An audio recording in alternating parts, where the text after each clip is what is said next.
So can't quite find my ID. I kind of need it, but yeah. So right now we're at an hour and 39 minutes and 21 seconds, and it's just like,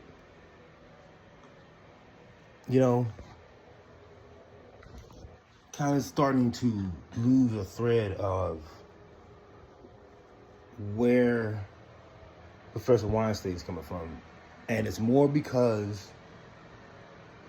he is a figure that, since I've come across him, have trusted. I've seen, and other things in his own show, I've seen some detracting measures of his arrogance and some of what I think in him.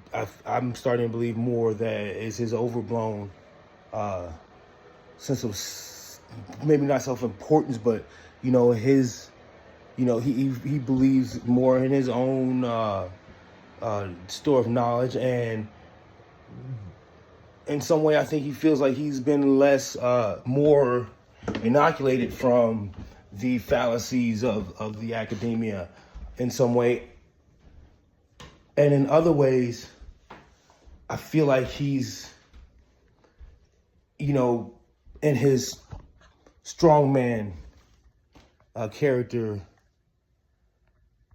but he's not an actor, so it just seems like, because it's like he's performing the character of, and the, he's performing these little takes of people who are feeling the pressure, but it's because they have such a vast store of this knowledge. Like, he understands the historical context of some of the values and some of the reason why they either failed, or some of them, when they were brought to the wider academic arena, were unjustly just kind of pushed out of it. He understands it, but it's like I said, he's presenting this belief in, and he's presenting this like, he doesn't believe or understand it. And right now, right, it's like so much of it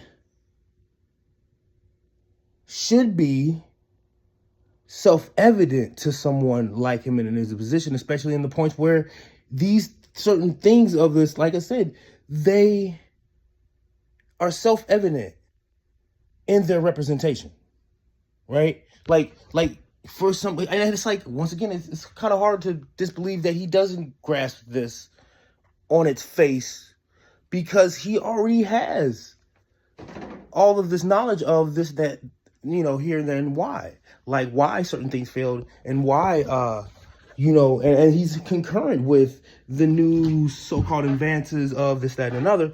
But it seems like he's loath to abandon certain principles, and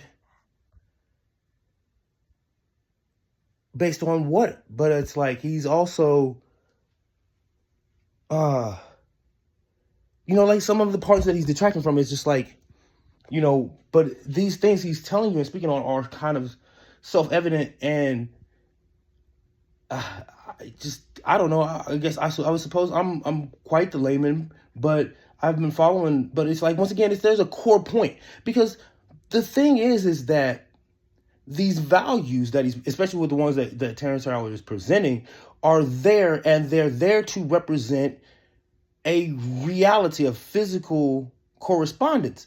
And he's showing this, like, look, here it is, because that's the whole point, is that it corresponds. And the problem with the academia's mathematics, and I'll have to get a car. It's not out here.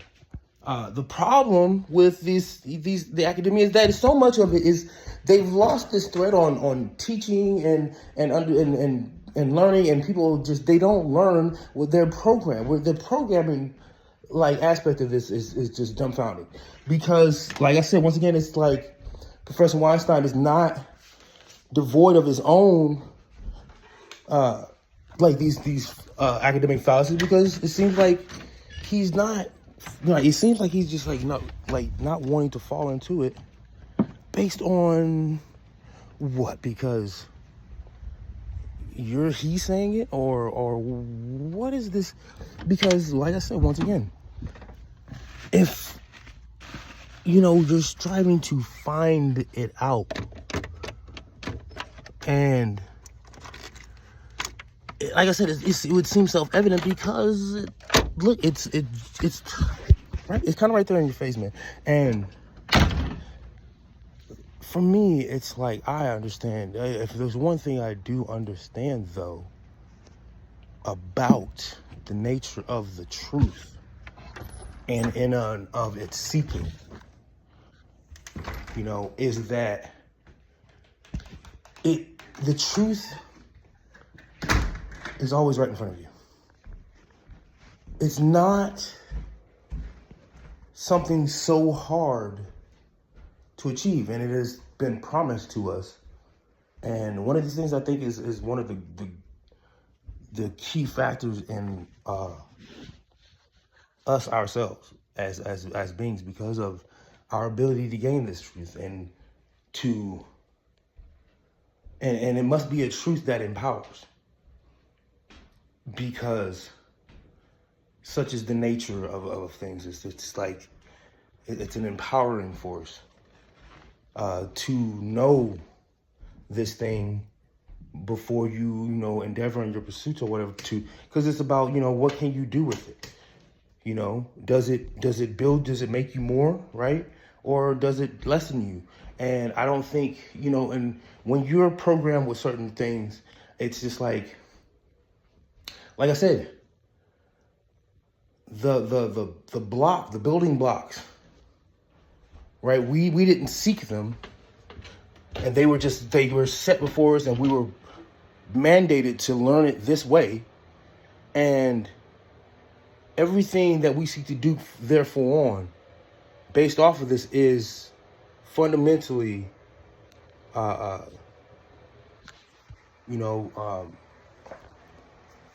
it inherits these fundamental flaws if our core blocks are flawed. And like I said, once again, because of so much of this has been, it's been programmed instead of sought, instead of, gifted. It's the way, the underlying intent and purpose behind the transference is monumental, and its outcomes, the way it's received. And I'm watching, this reluctance in him. And once again, I have this feeling because of these factors, and it's just like, yeah,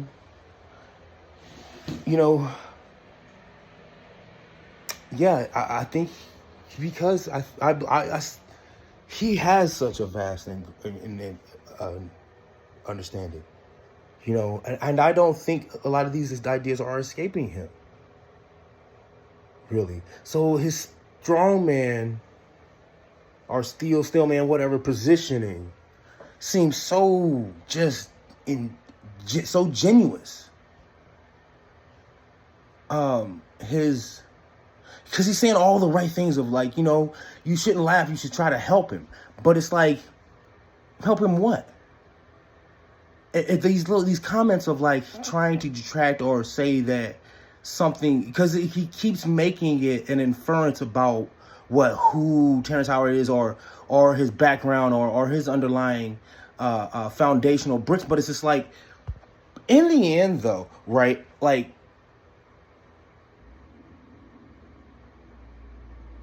you keep inferring something wrong with this process. The process of Terrence Howard's expression, rather than is the expression in itself correct. And he would know how to do these things. He understands the history of it. He keeps explaining these varying things. And it's just, well, you keep, and if he's being genuine, it's like the reason he keeps saying he's wrong based off of his knowledge base being that, this is what we use in the model that, but once again, it's like the model that we have caps off at these varying places. You know, I have long thought that there was a more satisfying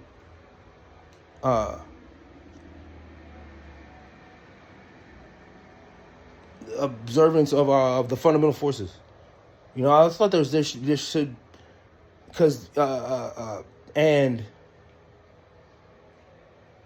quite frankly, like if you go back to, like, you know, because it does get kind of boring reading some of these papers, especially when you don't know, like, the math of it, and they like to use these big words. They're not trying to, you know, appeal to the general as they're you know, impress their academic peers and when they write and all this stuff, are expecting that you understand certain parts of it.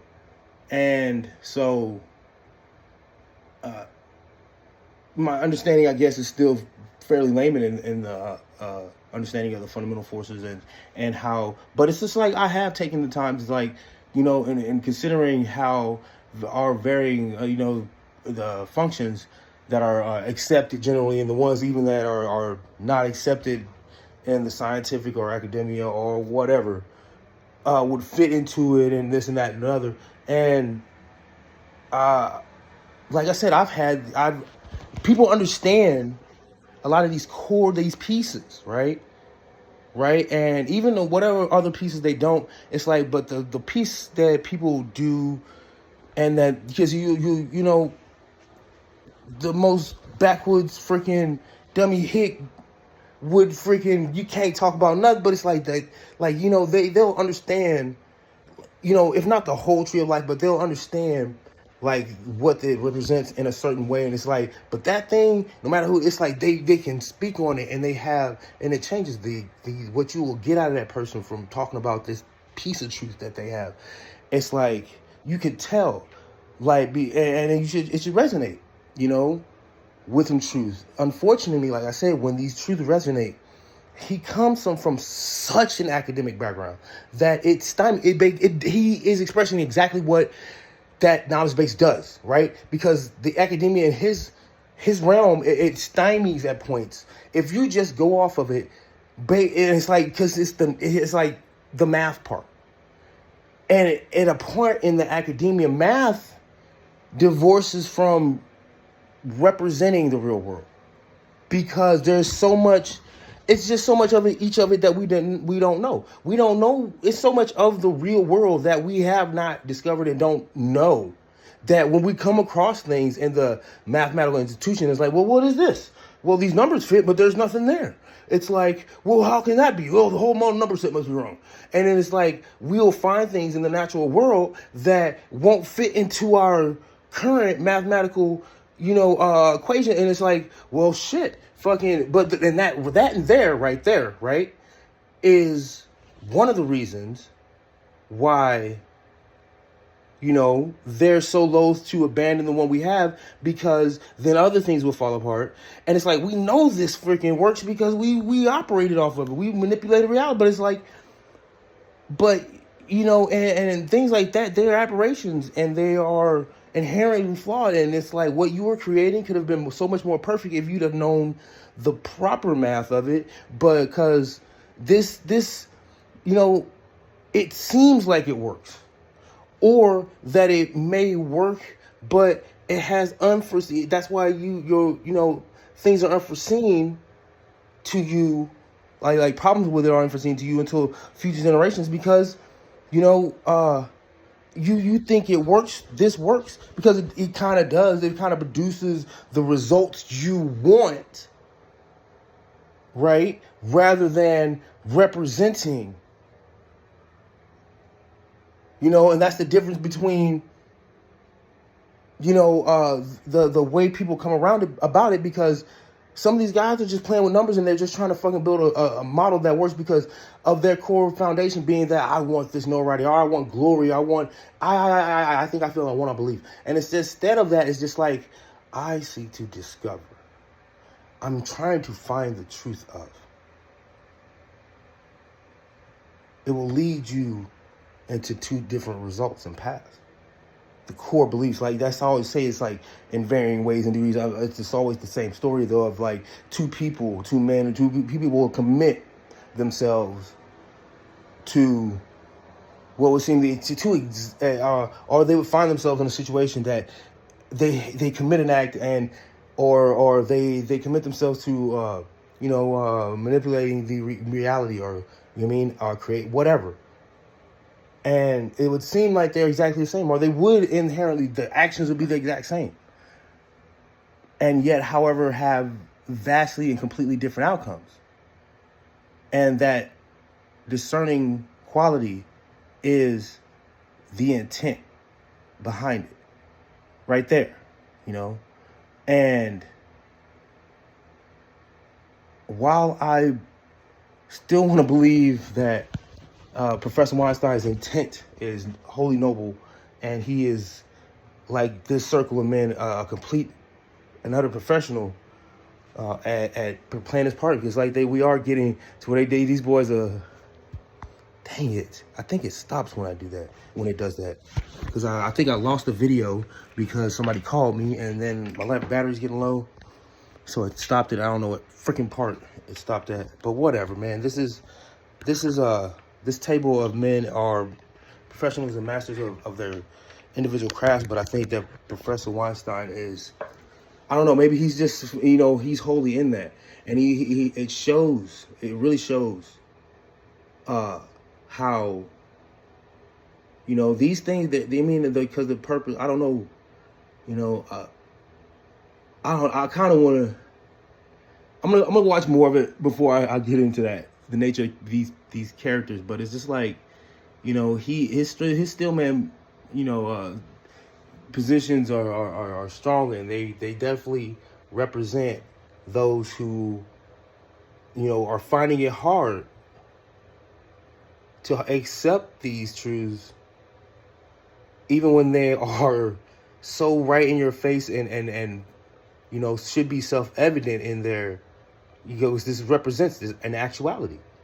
And even when it's actually in your face, it's like somehow there's some rebuttal, and that goes to show, the trap and fallacy of the mind, right?